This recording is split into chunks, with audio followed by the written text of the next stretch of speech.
Hi, I'm Nikki from thecommunicationcoach.co.uk and welcome to day 7 of my 10-day challenge. Thank you for taking 5 to 10 minutes out of your day to be with me, and also for all your feedback and your comments on the last few videos. And we're talking about listening at the moment.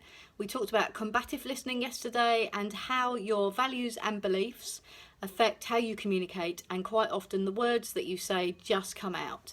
And we'll talk about emotional and logical and rational conversation a little further down the line. If not in these 10-day videos, then I'll certainly be doing some podcasts and some other videos. So let's carry on with the theme of listening. And today we're going to talk about something that some people call competitive listening. And I often refer to it as listening to give your side of the story, or to share your experience. And what I mean by that is, perhaps you can relate to this when you've had a conversation with somebody who has been telling you about a challenge that they have in their life, whatever that might be. Perhaps they have elderly parents who they are worried about. Perhaps they have a family member that's suddenly been taken ill. Perhaps they are being made redundant or are struggling to meet their next financial payment on their mortgage. It could be anything. But it'll be something quite big, and it'll be something that is troubling them and is having an impact on their day-to-day life. Now, often when people share these stories with us, what we do is we go, oh, do you know what? I've got an experience just like that. And we wait for our turn in the conversation, and then we share our experience. And by doing that, what we have done is taken the whole conversation and made it about us. You know, I've said before, it's all about you. Well, it is all about you. And our brain works in a way that when we can relate to a story, what we want to do is to share it and to tell other people. Not necessarily because we're even thinking about, oh, this is all about me, but we just do it naturally because we're not conscious of how our brain is working and the words that we're going to say. And often there are times when perhaps rather than saying, here's my story, let me tell you about me, we could just reflect back what the other person has said to us and help them to look at their challenge from a different angle. Often we find in psychology that people who are internalizing a challenge or an issue or a problem that they're facing cannot see a pathway. And to us, we might be standing there going, I'm listening to what you're saying and I can see a completely different way than you are talking about, and I can't actually understand why you haven't even looked at doing it this way rather than that way. And again, that is all about us. That is solving a problem according to what we believe to be true.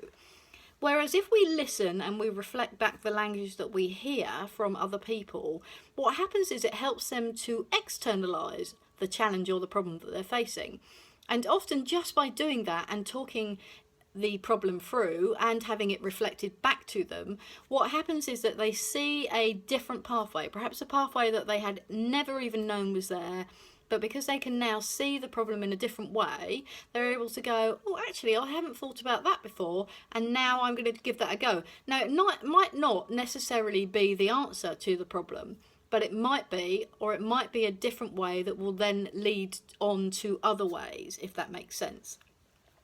So think of a time when you have had a conversation with somebody, or you have listened to somebody else's conversation, and actually listening to communication really helps you to improve your own communication. If you start to listen to how people are interacting, you'll see that combative listening that we talked about yesterday, and you'll see this, I'd like to share my story with you, my agenda way that people engage as well. And it happens quite often because we are quite lazy in our communication. And I've said before during the last 7 days that, you know, it's all about us. We come at everything from our own point of view, and we don't consciously think of the way that we're communicating with other people.